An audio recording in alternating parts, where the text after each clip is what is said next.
روشنی میں اور محض عورتوں کی جماعت کو مکروہ تحریمی قرار دیا ہے. دلائل پہ میں نہیں جاتا ہوں، لیکن مکروہ تحریمی یعنی حرام کے نزدیک قرار دیا ہے.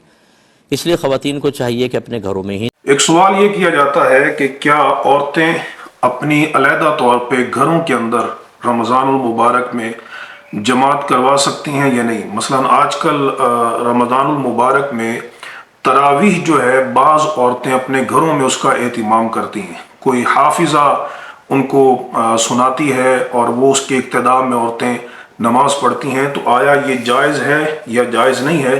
تو تحقیق یہ ہے کہ اگر عورتوں کی آواز باہر نہ جائے اور شرعی طور پر کوئی قباحت نہ پائی جائے تو پھر عورتیں اگر کسی گھر کے اندر ایسا اہتمام کریں کہ کسی ایک عورت کی اقتداء میں دوسری عورتیں نماز پڑھیں تو یہ جائز ہے. چنانچہ سنن ابی داؤد کے اندر حدیث پاک موجود ہے اور یہ حدیث سند کے اعتبار سے حسن ہے، اور صحیح ابن خزیمہ میں بھی یہ حدیث موجود ہے.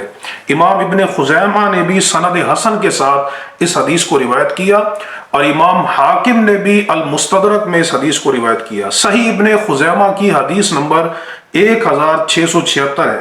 اس میں یہ بات موجود ہے کہ ایک صحابیہ ام ورقہ رضی اللہ تعالی عنہ، ان کو نبی کریم علیہ السلام نے یہ اجازت دی، اذن لہا ان یؤذن لہا، کہ ان کے لیے اذان دی جائے، وان تؤم اہل دارہا فی الفریضہ، اور وہ فرض نماز میں اگر وہ اپنے گھر والی عورتوں کو جماعت کروائیں، امامت کروائیں، تو نبی کریم علیہ السلام نے ان کو اجازت عطا فرمائی. تو وہ اس کے مطابق ویسے ہی کرتی ہیں، عورتوں کو جمع کر کے وہ امامت کرواتی ہیں اور جماعت کرواتی ہیں، جس سے معلوم ہوا کہ اگر یہ معاملہ جائز نہ ہوتا تو نبی کریم علیہ السلام اس کی اجازت نہ عطا فرماتے. جبکہ دوسری حدیث جو مستدرک امام حاکم میں بھی موجود ہے، اور امام محمد بن حسن شیبانی جو بہت بڑے احناف کے سربراہ ہیں، مقتدا ہیں، پیشوا ہیں، انہوں نے بھی اس کو نقل کیا ہے الآثار کے اندر. اور یہ امام اعظم ابو حنیفہ رحمۃ اللہ تعالی علیہ آپ سے روایت ہے کہ حضرت عائشہ صدیقہ رضی اللہ تعالی عنہا انہا کانت تؤم الناس نساء فی شہر رمضان فتقوم وسطا، کہ آپ رمضان المبارک کے مہینہ میں عورتوں کو امامت کرواتی تھی اور آپ صف کے درمیان میں کھڑی ہوتی تھی.